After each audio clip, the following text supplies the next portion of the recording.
educação. Bom dia, boa tarde, boa noite, dependendo de quando você estiver vendo este episódio. Em segundo lugar, bem-vindo ao canal Preso na Língua para uns 5 minutinhos de morato.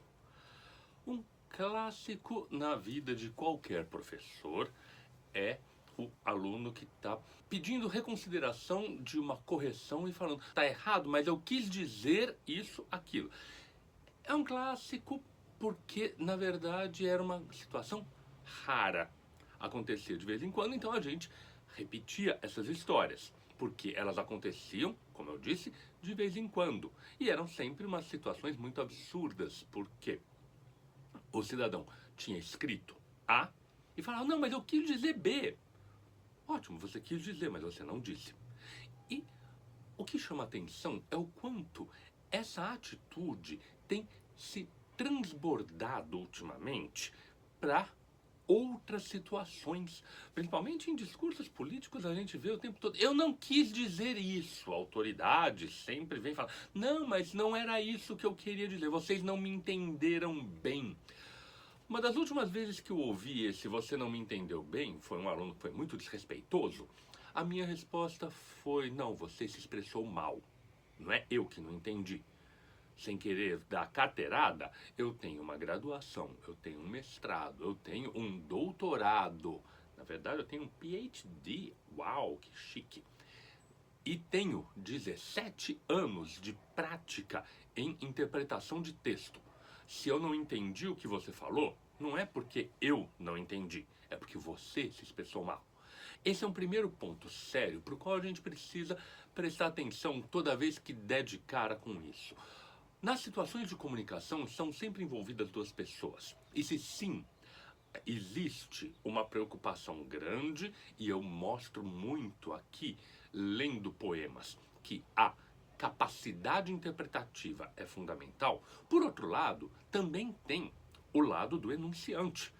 A capacidade expressiva, a capacidade de manipulação da língua, e manipulação no melhor sentido, a capacidade de uso da língua, de compreensão dos recursos expressivos, é também fundamental para que alguma coisa seja entendida ou não.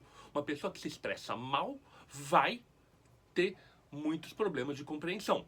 Isso fica cada vez mais evidente, eu pegando um gancho no assunto meio obsessivo ultimamente, quando os prompts de inteligência artificial são mal feitos, ou seja, por alguém que não conhece a linguagem, os resultados vão ser ruins. Agora tem mais um detalhe que é bastante comum nesse você me entendeu mal. Ah, não tirou do contexto. Quem acompanha o canal já viu várias vezes a definição bakhtiniana, o santo padroeiro deste canal, o Mikhail Bakhtin, de enunciado. O enunciado é um conjunto de vida dentro do qual as palavras estão colocadas e que faz sentido no conjunto da comunicação. Sem o conjunto exterior às palavras mudam, deixam de ter o mesmo sentido. Desse ponto de vista, antes da invenção da disciplina que recebeu o nome de pragmática, Bakhtin já estava defendendo a necessidade de criar o que ele chamou uma translinguística, algo que ultrapassasse os limites da frase. Porque a linguística, só para organizar rapidamente, muito tontamente, procurem canais que falem de linguística para se informar melhor sobre isso, mas a linguística trata o nível dos sons, a fonética, trata o nível da construção das palavras, a morfologia, trata o nível da organização interna das palavras, a sintaxe, e trata o nível das frases, que é a análise textual. O que o Bakhtin reconhece é que, para cima da análise textual, tem o contexto também. Aqui é o lugar em que a gente encontra mais má fé, mais maldade e mais covardia. Porque muito frequentemente, essas pessoas que estão reclamando que não me tiraram do contexto, não me entenderam direito, estão usando da ironia. E eles usam ironia da maneira mais tosca possível. Existe a grande ironia.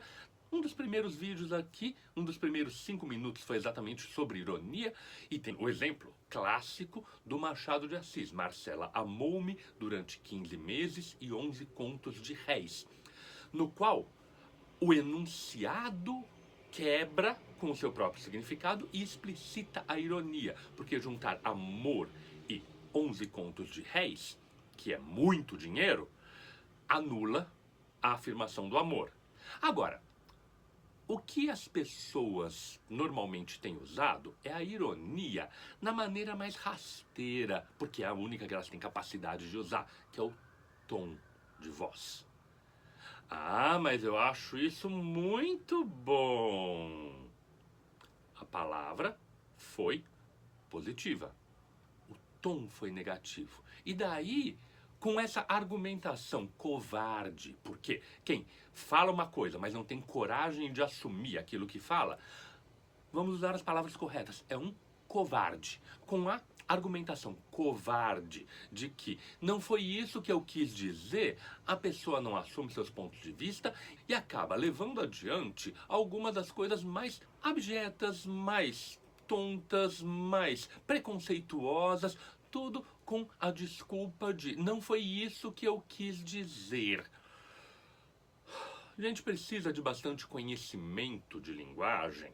E quando eu falo conhecimento, não é só estudo, mas é prática, é conversar, é ler coisas diferentes, é ouvir coisas diferentes, é falar com pessoas diferentes, para poder reconhecer esses tipos de usos, reconhecer a falsidade, a pusilanimidade, a covardia. Porque existe fala covarde. Do mesmo jeito que existe fala corajosa, e a fala corajosa não é aquela que ofende os outros, é aquela que se prende às realidades objetivas do mundo e que se prende às realidades objetivas da própria linguagem.